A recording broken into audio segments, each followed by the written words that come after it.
This week on Talk of the Town, we have Lady Bears Wrestling. Watch highlights and interviews with Coach Bingham and his 2 state champs. See how basketball wrapped up region play as they head into the playoffs this week. We also have a new segment to help you stay informed. This is kind of an introductory piece to Connie, who's going to be our citizen, who's going to provide a citizen's take. She's going to recap city meetings that she's attending so that you can stay in the know by watching this segment.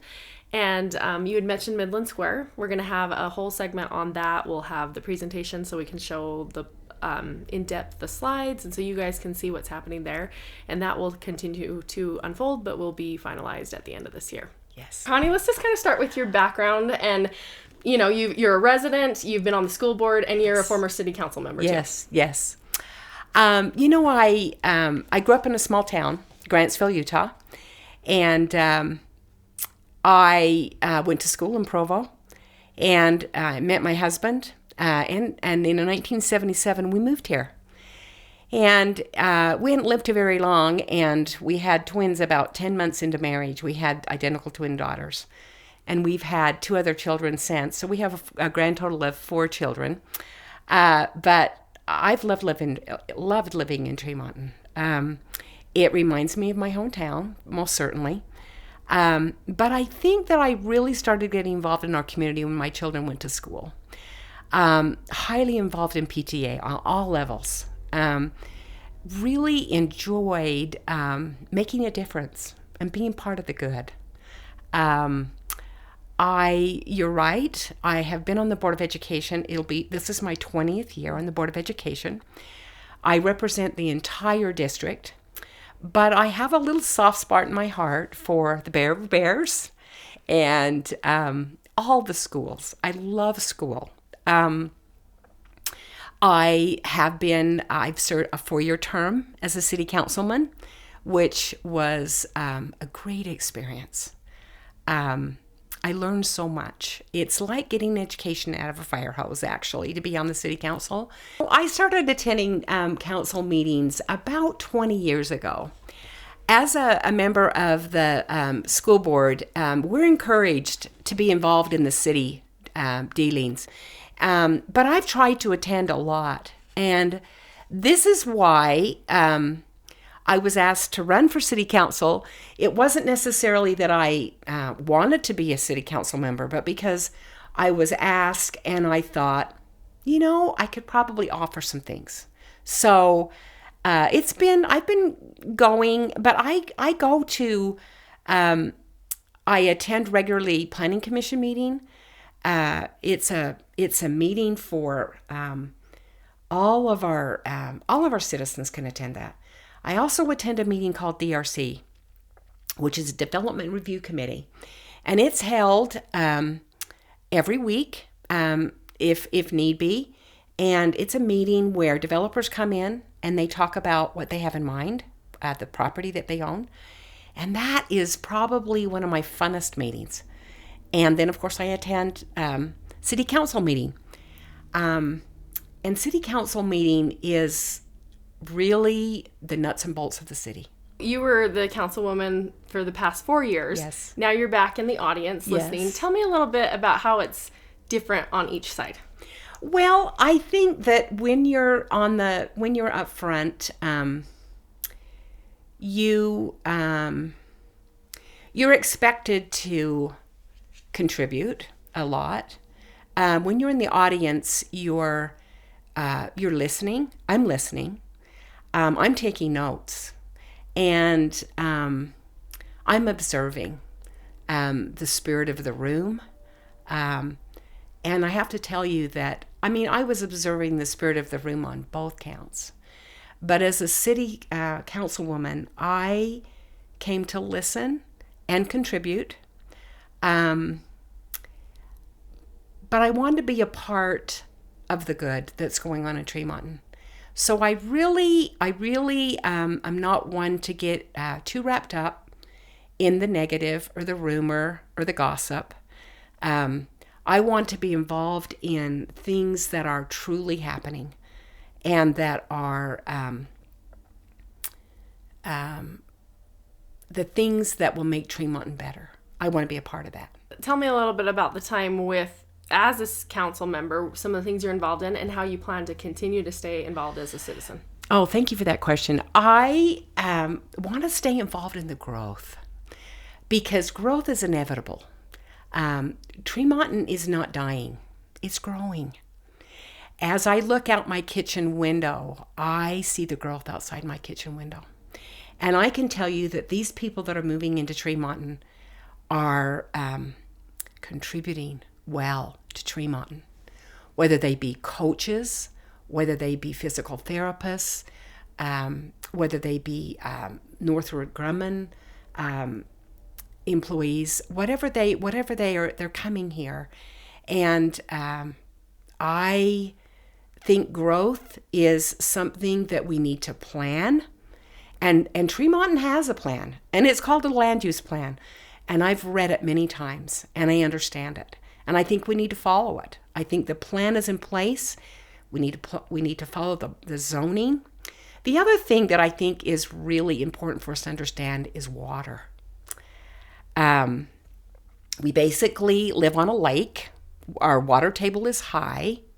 We do need to constantly be seeking for other sources of water. Most people don't realize that we have a spring in Deweyville, area, and that spring is currently being tapped into and utilized more than ever. We're setting it up so that we can store it in those months that we would normally have it run down the Bear River. We want to capture that beautiful spring water. And so we're working on it. We've looked into wells. And wells has not really been a very good option for us at this point. But water, I think it's definitely a priority. It's something that we want to do. I think, too, in Tremonton, we want to be cognizant of mental health. I think in Tremonton, we need to contribute to do what we can to be whole emotionally and mentally. And sometimes when we're not, we can't contribute the best way that we know how if we're not healthy. So I'm a big supporter of the walking trail that is going into Tremonton very soon. I'm all over it because I think people need to get outside. And of course, safety. Mm-hmm. I have always felt like safety is priority one in Tremonton. Having a police officers well-staffed, having fire department well-staffed, I think it's where we put our money. And so I'm grateful for the citizens of Tremonton that have stepped up and have quit complaining and joined me in supporting our areas of safety. So important. Yeah, and on that line of safety, you were a councilwoman when the fire department changed and when the police department needed to expand. Yes. Talk a little bit about some of those key things that came to light. Well, you only have so much money. And wherever your priority is where you should spend your money. And so no one likes to raise taxes. No one likes to raise taxes. But it had been a long time, and we could see that our city was less safe than we wanted it to be. To me, it's a no-brainer. I just think that we all need to contribute in our own way, and we can cut back a little bit so that our neighbors can be safer. And that's just my viewpoint, is that in my mind, if safety's number one, then you need to put your dollar there. And to me, that's why I voted for the tax increase, is because I couldn't sleep at night knowing that our police department was less than adequate. And today I feel I am overjoyed knowing that we've taken care of that as a priority. I and Chief Cordova met, and we talked about school safety. We talked about active shooter. Now, that's a nightmare word. Mm-hmm. Active shooter is not a word that very many people want to talk about. but it's real, and it could happen. And we've always said it's not if, it's when. And so this past summer, we got together and we had some training with the police officers. And it was amazing. It's important that police officers have keys to all of our schools, to be able to access our schools at any time, and to be a part of our emergency plan. And as a school district, we need that police department in our schools, and our students need to know those wonderful men and women, and they need to know of their value and be grateful for the services they offer. Citizens can get a report often, and it tells the citizen what the fire department has done the past week, the kind of calls they've gone on. The same for the police department. What kind of calls are coming in? What kind of events are happening? How are we dealing with it? And I always respond to those emails and say, thank you for what you're doing. Our city needs so much to have them feel happy about their jobs and feel like they are a huge part of what makes it a good city. So you mentioned some things, great things with the trail and the water and things like that. Some people might say, well, this is the first I'm hearing of this, but it's been in the works for years. How can people stay informed and know about those events? You don't even need to come to city council anymore. You can get on Zoom. There's options that you can watch it from home. But I think the best way to keep informed is to come or participate in city councils via Zoom or whatever. You're welcome. You're welcome in city council, and your comments are welcome. City council members, they have an agenda, and they can't always respond to everything that a person might bring up in public comment because it's not part of the agenda. But oftentimes they can give that citizen a little bit of information about it. So I just say, go to the meetings. Take turns in your neighborhood going, and just be able to contribute that way. Just go and let them know how you're feeling or whatever the issue is. They're there to listen. That's what council members do, is they listen.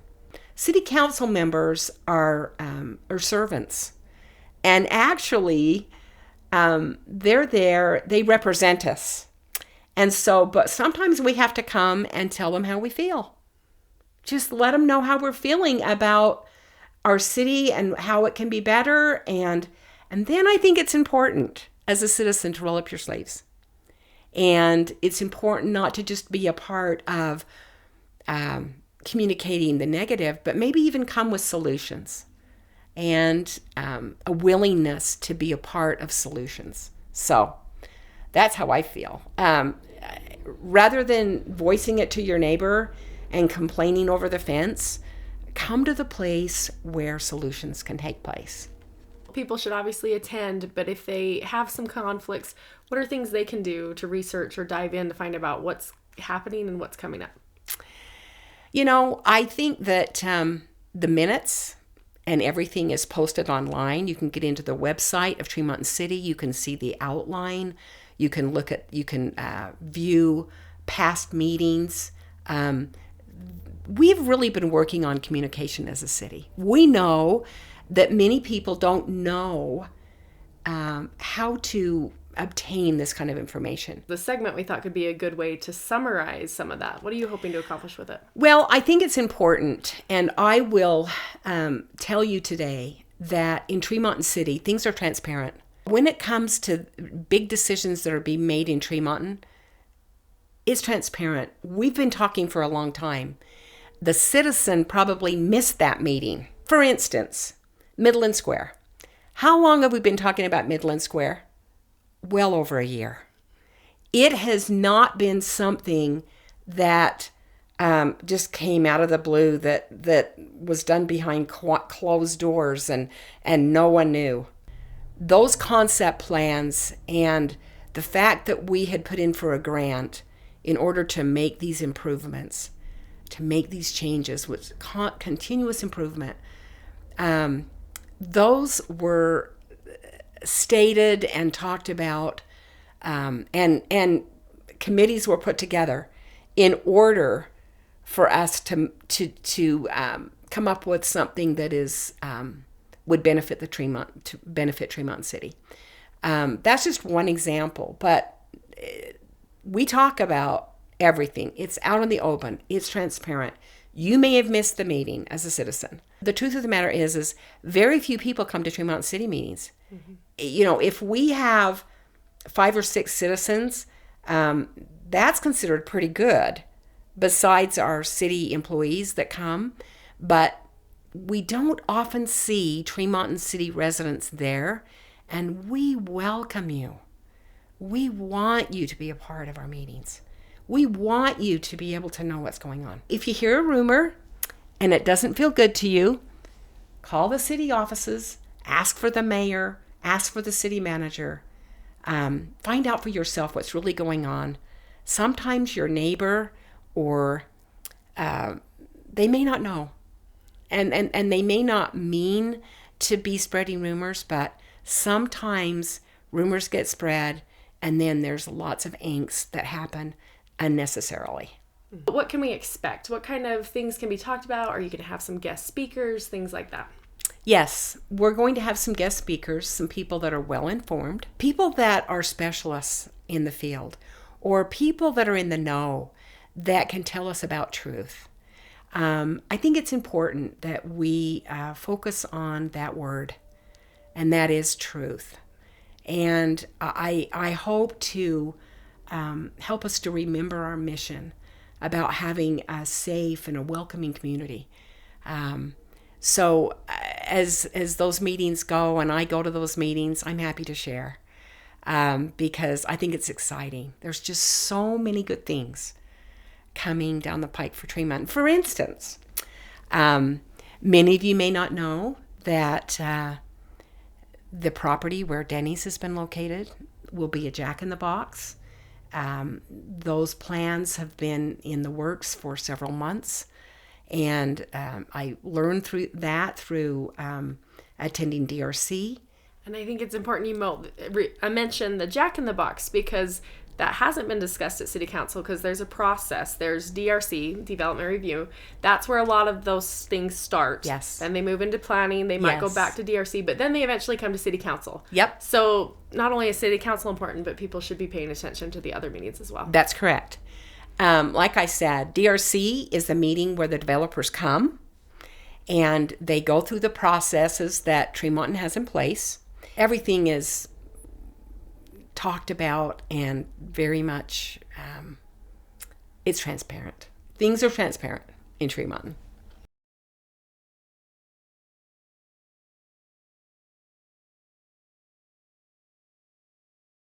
The Business Spotlight segment of Talk of the Town is made possible by supportive sponsors who allow Bear River Live to feature community stories and all the good that is happening every day in our county.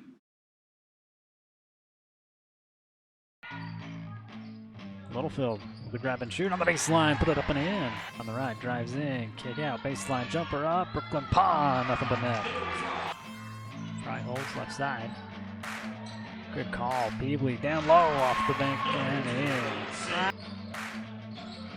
For clear out, finds Pond at the elbow, good fake. In the paint, got it. Brooklyn Pond. Right with an out.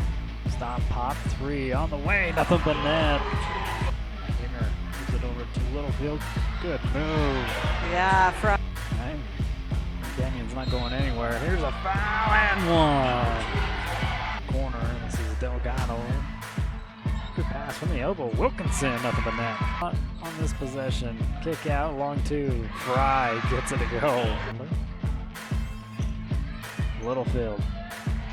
Good jump shot. 3 short, and Peebley with the rebound. Put back up. Oh, man! Littlefield brings it down. Baseline jumper up and in with Robert. Of course, most of Green Canyon was. Nelson was too busy. Get it through, though. Nobody down low. Fry again, 3-point shot, nothing but net. Gagner down low, good move off the glass and in. Great. Marcus. Miller for 3, far side, and a first Caldwell Banker money ball. Oh, what a great. Just gonna drive. Kick it all the way back out to Roberts for 3, nothing but net, a Caldwell Banker money ball. Braden with the dish off to Barfus, who's on the thing. Kick back out to Swenson. Barfus all the way back out to the 3-point line, and the Caldwell Banker money ball. Yeah. Avery, Cash down, Barfus again. Caldwell Banker money ball! Boy, that's. On the far side, dribbles in. Puts it back to it from the other corner. Barfus again at Caldwell. Banker money. Oh, new court steal. Great job by Roberts. With the Great step play. through. Steals. Here's Avery with a good look. Passes it up a long 2-pointer. Back over to Kyver. They leave him wide open from the near side. The Caldwell Banker. Wilson able to clean it up. Back over to Barfus, far side. Look at the 3. Nothing but net. Another Caldwell Banker. What? Larson. Marble. Long 2-pointer inside the arc of baseline. Stolen away. Kyver Jensen. With the layup. And it's 4. Good find by Bridger to Oak. Skip pass, Roberts, 3, short, but a rebound put up by Barfus, Great goes! job by Barfus. Marble into the corner, here's Thurgood on the drive, in the corner, Bridger Barfus, the Caldwell Banker money ball! Sorensen, posting Drysdale down, puts it up and in, first 2 on the board, it's back into Marble, give and go, Owen Great. Olsen. Great play. Tries to go down to him, gets it, puts it up, and rolls it in. His dribble. Puts it up, hard shot, makes room far side. Gonna take it all the way, leaves it up and in. And Barfus quickly down inside, good pass, and Sorensen puts it up and in. Olsen, good find. pass. Great pass. Here to Sorensen. Marble into the paint, puts it up and in. Here to Barfus at the elbow. Marble down to Sorensen, put it up and rolls it in. Down, clears back out. Owen Olsen with a good look. He makes him back up top. On the go. Here to Anderson. Gets it stolen away. New court stealer for Kyver Jensen. He'll quickly come back the other way. Sidestep inside. Reverse. Gets it back over to Marble. Straight away. Longer than a 15-footer. And Kyver with a new court steal. Coming back the other way. Nobody in his way. Easy 2 points. Floater even. Yeah, Barfus gets a nice, unable to get it. Now Owen Olsen does. New court steal. Kyver on the right side. Puts it up and in and Good. one. With it up top, tries to get it into Marble. Stands at the free throw line, 15-footer up and in. I know you guys were looking for your first road win in region tonight, but when Green Canyon's knocking down threes like that, how do you come back? Yeah, that's tough. They played really well. You know, they come out, they stepped up, they earned that win. Credit to them. You know, Laker Ward came out, had an excellent night. Last time we defended him really well, and we just didn't get out quick enough, get a hand up, and he got hot early, and he's capable of doing that. And once those 2 get going, they're really difficult. And credit to them, they played well. So what are we hoping or expecting for playoffs next week? I don't know. As far as RPI goes, I mean, I anticipate we'll be at home on Wednesday, so it's a loaded class in 4A. It's not just our region; it's a loaded class. So you got to come ready to go. You just kind of made it harder on yourself, but I believe that we have a team that's still very capable of going and making some noise over the next 2 weeks, and we just got to put it all back together. And we played really well the last few games. I'm not even real disappointed how we played tonight. I thought we played hard, and we weren't excellent, but we weren't bad. We can build off this, and if we can build off this, kind of put things together like we have the last few games.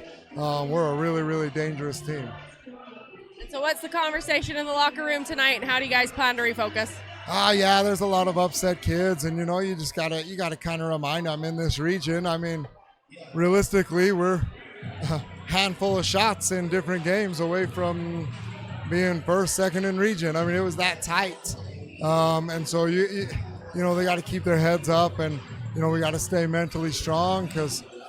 Yeah, I mean, you got to go into the next 2 weeks knowing, hey, like we are as good as anybody, and we've proven that, we've shown it, and yeah, you just got to come, and it's got to start with practice on Monday, and you got to be ready to go Monday, Tuesday to prepare for Wednesday.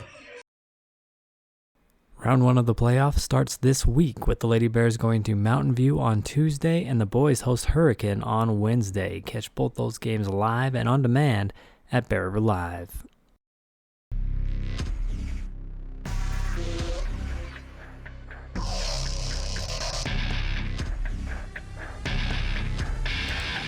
Head to state with us. Once again, Bear River Live has partnered with KSL Sports and Canyon Media, the Fan Sports Network, to bring you the entire 4A state basketball coverage. Don't miss a second of the action and relive your favorite moments. Join us in person at Utah Valley University or from the comfort of your home.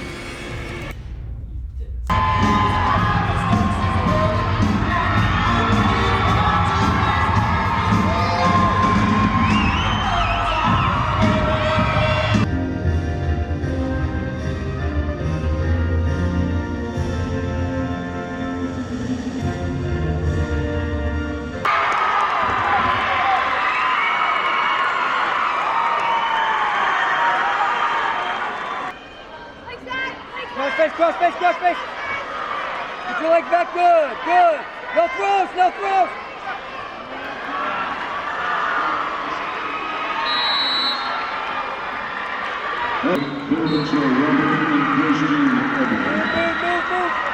Hips.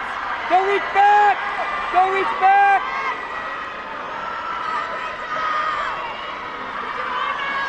Head up. Nice with the first good. 5A champion. And 113 pounds Maribel Brown.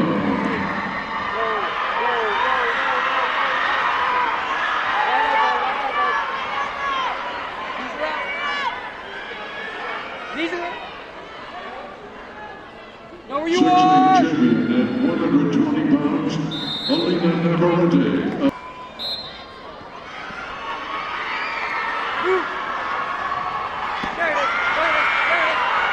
Settle! Under the hair! Fall! Get your points! Settle right there, stuff the head! Keep going, dig! Plant that arm! Plant it! Approaching the 5A champion at 120 pounds. To the head! To me! Lift the head, Rachel, lift it! Take that!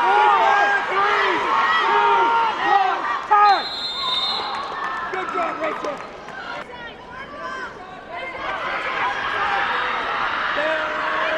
Good defense! Run it! Step over! Under that arm! Good! Settle! Again! Plant that! Yes! Sink back! Yes! Lift the head! Lift! Sink back! Lift the head! Squeeze! That's a pin!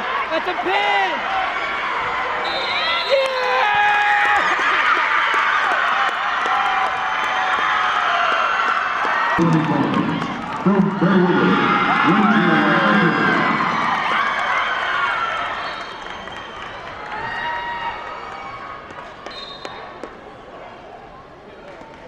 and now the wrestlers at 125 pounds. 6A, Brooke Dieter of Fremont. Brooklyn Pace of Copperhead.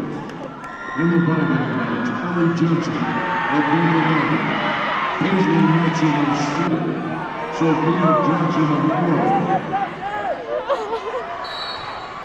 Coached by Mountain View, parents are Dustin and Don Johnson.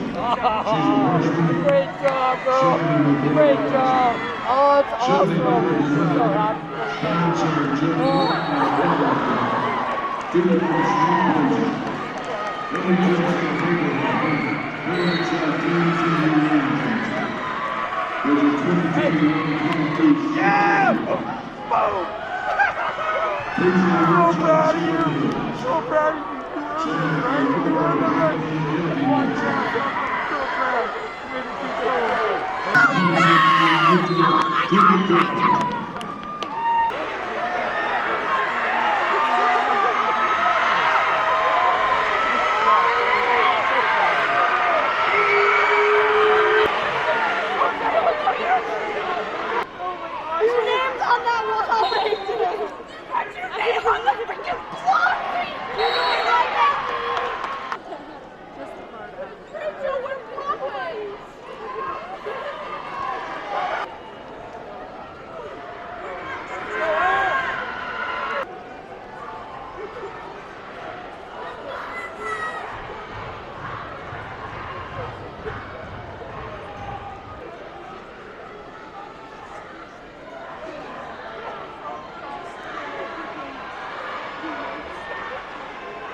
4A match from Bear River, Eva Sun.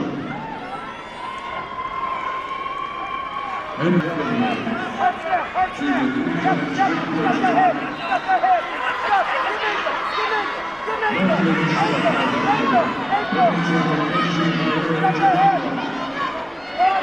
from Connie Archibald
in the 6A, represents the Lady Bears, Larry Baker.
And now the wrestlers at 190.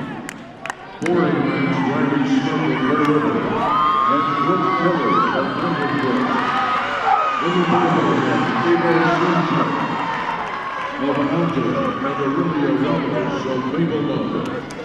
6A match, Odessa Martinez of Westwood. Hope Barton of Syracuse.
We're here with Rachel Epling, senior at Bear River High and the newest state champion.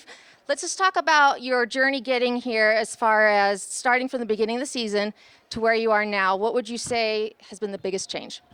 What hasn't been the biggest change? Honestly, starting out this year was really hard. I was honestly just so done. I wanted to quit. My parents can vouch for me. I would come home from practice every night just sobbing because I was so done, and I didn't have any goals. I'm like, you know what, I'm just going to make it through the season because I know I'll regret it if I don't do this. And so that was just kind of my mindset, is I'm just doing this because I don't want to live with the regrets. So going from there and the journey, the people who influenced me and helped me get through, and I don't know, it is a big change. I never saw myself I never saw myself here.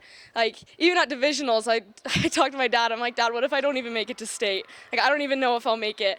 And now being here, like, I still don't believe it. Like, it's just been a huge change, and the journey has been incredible, and I'm so grateful I stuck with it.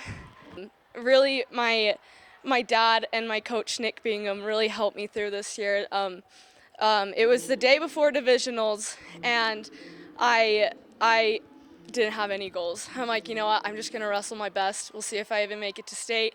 And I had no goals, and then Nick pulled me aside, and he's like, what's your goal? And I was like, I don't have any. And so he talked with me a lot, and the things he said really helped me flip that switch and see things from a different perspective. And he helped me to set that goal for first, and he really helped me change my mindset and for divisionals and for state. And and that was only like 3 weeks ago. So How does it feel finishing up your high school wrestling career with the state championship win, and where do you go from here? honestly, I can't believe it. It feels pretty good. I'm just so grateful for everything. Like, really, I just feel so grateful for all the people in my life and the things that got me here and the lessons I've learned. And from here, I honestly don't know. We'll see what happens. We're here with Eve Alsop, a two-time state wrestling champion at Bear River and a junior. Let's talk about the difference between sophomore year and junior year and what it took to repeat your state championship this year. Well, last year, what turned everything around for me was divisionals, 100%. I hadn't placed in a single tournament at all last year up until my divisionals, and then I won divisionals. So when I went into state, my chances of winning state were so much higher, and I was so, so grateful. But this year, I lost in my finals match at my divisionals. So my chances of winning state and my confidence went down. So by the time I got to state and I knew that Stansbury, the girl I wrestled in the finals, were on opposite sides of the bracket, I felt a little bit better, not gonna lie. So I flew my chances way up, I boosted my confidence, I tried to do everything I could to make sure I made it to the finals once again. And by the time I got to my semifinals, things were getting heated, not gonna lie. It was so much fun. And then when I won my semis, I was like, hey, I'm this far, I'm not gonna quit. And then when I knew I was going up against the same girl I went in the finals with my divisionals, I was a little even more scared. I was way more nervous, but my coach just said, go out there with a smile and then come off with a smile. That way you have no regrets. And that's exactly what I did. I boosted into some dancing moves. I'm listening to more podcasts. I'm doing all I can to change my mental state and to go in there and not repeat my divisional final match. So I went in there. I did everything I could not to make tiny mistakes. And here I am. I did all I did just based on my talent and my craft. And I became a 2-time state champ. What are you expecting and looking forward to coming back your senior year, and the pressure it is to repeat state titles? Well, I moved weight classes for one this year, so hopefully next year I can go back down to 155. And I think my chances of winning another 55 title is going to be much higher because of the sacrifice I made wrestling a different weight class my junior year. So let's go get a third one. This is my 28th year of coaching. Most of it with the boys. I've been with the girls for the last 4 years since it's been sanctioned. What would you say is the difference from last year versus this year, and the new alignment that they have in 4A? Holy cow. By far, 4A is the powerhouse when it comes to wrestling, both boys and girls. They are. We went from 13 schools last year, which is what we had in our division this year, to 28 schools.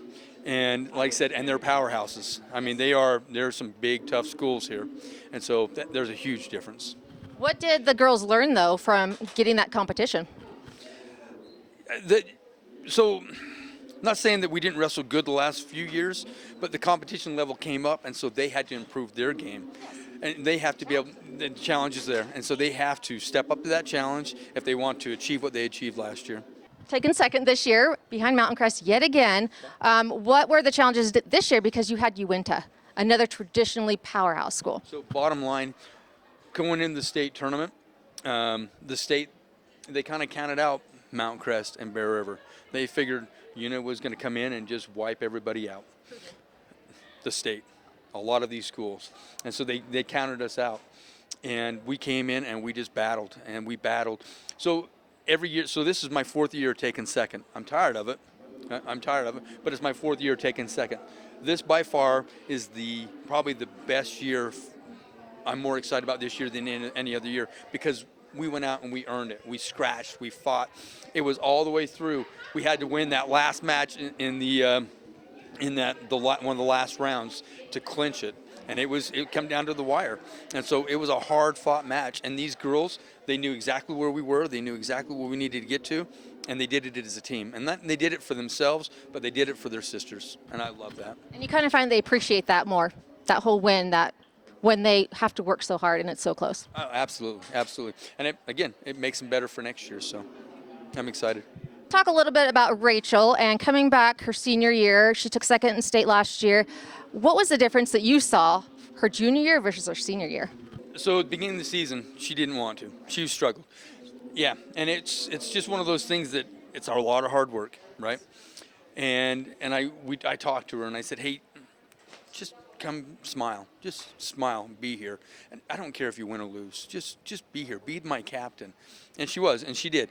And all through the year, and her and Addie Call were battling every single time. And it just made each of them better. And then about 2 weeks ago, she had a good conversation. Ooh. Yeah, with Nick. Yes, she said. And she had a conversation with Nick, and Nick kind of expressed to her his experiences, because he had a heartbreak his senior year, and kind of related those experiences. And she found that fire, ready to go. And having her sister come in and help us. Carissa wrestled us our first year, and then she went down to college and wrestled college 2 years. Having her come up and help was also a big factor for her. She found that fire, and off she went. So happy for her. All right, and let's talk a little bit about Eve, her second state title, coming back. Also a difference her sophomore year versus her junior year, not just with the whole realignment, but what did you see as the difference? Oh, my lands. So Eve struggled halfway through the season. She was hit and miss. And but boy, the last 2 or 3 weeks, she has buckled down in practice and worked hard. And she's just done the right things. And she had the mindset going into, I don't know if you watched her in her semifinal match. She was dancing. And I joked with her that she doesn't have any dancing skills. Eve still don't have any dancing skills. But she's dancing. Her before the match. She's on the mat waiting for it to start, and she's just doing this dance. And I'm like, she is loose and she's ready to go. And then she went out and destroyed that girl. And then come in the finals, she was relaxed. And she's like, Coach, I got this. I got this. You see that maturity level? Very much, very much. And her leadership. She's got great leadership skills. And so, and it was a tight match. I mean, I was shaken. But, she came out and she represented and did well. Okay, so you're coming back for another year, no matter what. Yeah. Okay. What are you looking forward to? Fire me. They're not going to. But what are you looking forward to next year? So we got 16 juniors. 16 very talented junior class. They're coming back. We're going to have some awesome girls on and have that leadership that we really need. I mean, we need leadership each and every year, but we got some great juniors that will take that. We got some good sophomores coming through. And we had a really big freshman class this year, and they did well. And I tell you what, freshmen, man, their grade point average, I don't worry about their grades. I don't worry about them going to class. They are spot on. Oh, that is no, it is, and that makes my life so much easier. And then we have a freshman class coming in, and these girls are tough. And they are mean, and they are just ready to wrestle. So basically what you're saying is next year Mountain Crest better be watching out because Bear River's come back? You know what, Mountain Crest, they've got a dynasty, right? And we've had this conversation with Mountain Crest. They are great people, and they have great fans. And but the analogy that we're talking back and forth is iron sharpens iron. And with us battling them each and every year, we're both getting better. And we've got to step up our game. We got to do what we need to do and to get ourselves better. So I'm excited to see what we do next year. Next week, we chat with newly appointed city manager Mark Christensen. And as always, we have your sports highlights.